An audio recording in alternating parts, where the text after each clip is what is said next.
Looks like Mary Jane got over being dumped by Peter Parker pretty darn fast.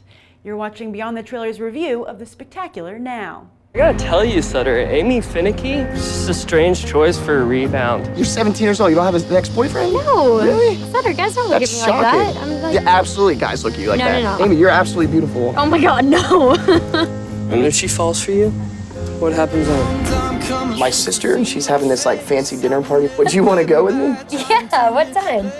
It's 10 minutes. Oh, 10 minutes from now. Yeah. I think it's good to have dreams, don't you? To dreams. This is why agents deal in multiples in Hollywood. After The Secret Life of the American Teenager star made her silver screen debut in the Oscar-winning The Descendants, her team, as the lingo goes, used that momentum to land her several other projects, all of which were eager to have a critically acclaimed actress in their cast. One of those projects was The Amazing Spider-Man 2 as Mary Jane, but she also landed the coveted lead in the Hunger Games-esque Divergent, as well as this indie flick, The Spectacular Now. So with Spider-Man just recently falling through very publicly, here are these two other movies to keep her career afloat. Divergent had a major presence at San Diego Comic-Con, while she and Spectacular Now co-star Miles Teller won the U.S. Dramatic Special Jury Award for acting at Sundance.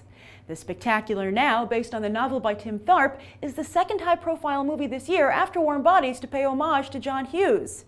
Indeed, while Hughes' The Breakfast Club, Pretty in Pink, and Ferris Bueller's Day Off are often overshadowed by his later family-oriented work, like Uncle Buck, Christmas Vacation, and Home Alone, his teen dramas are so good they are worthy of being their own genre.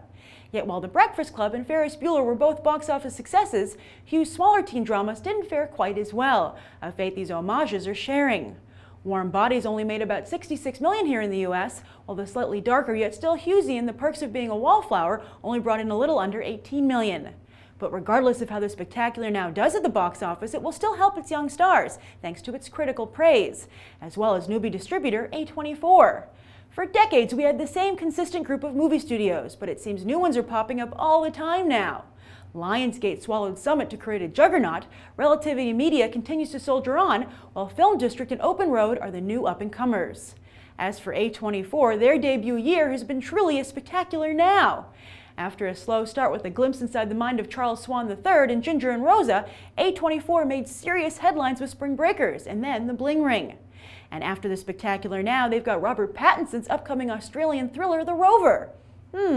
Looks like A24 is the house that artistic teen angst built. So in the opening, I compared this film to John Hughes' works, and also, Miles Teller has a definite John Cusack vibe, and he rose to prominence making that kind of film as well. And there are similarities, but after watching it, I felt this was a really good companion film, actually, with another high-profile indie film from Sundance, and that is Fruitvale Station.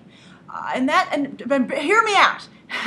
Now, I know on the surface this might, Spectacular Now seems like the white people problem version of Fruitvale Station. But when you really think about it, both movies showcase two young men who are really their own worst enemy, and they both deal with a problem in society. I mean, obviously, Fruitvale Station deals with the much more pressing problem where lives are actually at stake, life and death. With that kind of problem. But The Spectacular Now, I think, addresses a silent problem here in the United States, which is also important, and that's that white males getting lost in the system. I mean, you see a lot of cover stories about it in magazines, but the topic seems to never really stick. I guess because people feel, oh, boo-hoo, poor white people. I don't think so. But I think this film does a really good job of showing that there is a lot of pain here, and there are problems. And primarily, what I was impressed with is this film deals with alcoholism at a teenage level, which I wasn't expecting. I didn't see that in the trailer at all. So it kind of snuck up on me during the film, and I was impressed. Because I would also say this reminds me a little bit of Perks of Being a Wallflower. And you see teenage movies moving in an interesting direction where they no longer deal just with like romance and trying to figure out what college you're going to go to and what kind of adult you're going to be, but legitimate problems that are surfacing at that age. People I think the general public aren't aware of. Hollywood tried to sugarcoat it for a long time. And The Spectacular Now, by the way, doesn't sugarcoat anything. It's really, really realistic, I feel, in terms of, the truth and the relationship between Miles Teller and Shailene Woodley's character, both the positives and the negatives, and some negatives that never go away. I thought that was a very brave choice. This isn't some fairy tale film. which is what I liked about it. And I think it's actually an important film for everyone to see. I think it might get lost because of, it seems not to be as important, so it might get lost in the shuffle with all these other big kind of, big ticket indie films coming out this year vying for attention. But it's a shame because I think it is important and it is good. As as I mentioned, both actors, Miles Teller and Shailene Woodley, got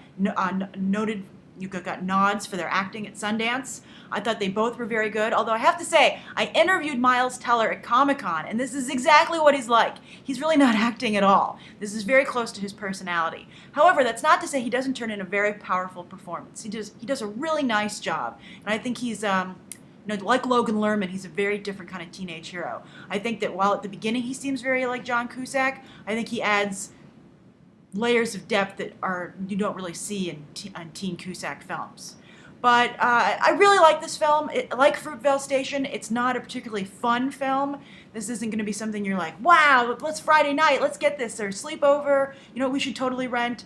But I think it's a film that leaves a lasting impression and really makes you think, not only about the characters in the film, but I think, how those life lessons that are showcased here might apply to yourself or people you know. Dark stuff, but compellingly done. So I recommend The Spectacular Now. If you've seen it, be sure to leave your thoughts in the comments down below, and also note that it opens. It's a film like most indie films that has a slow rollout. So it opens Friday in New York and LA, but it will soon be coming to a theater near you if you don't live in either of those cities. So thanks for watching. I hope you enjoyed this review, and check out some more videos right now. I hope. Bye.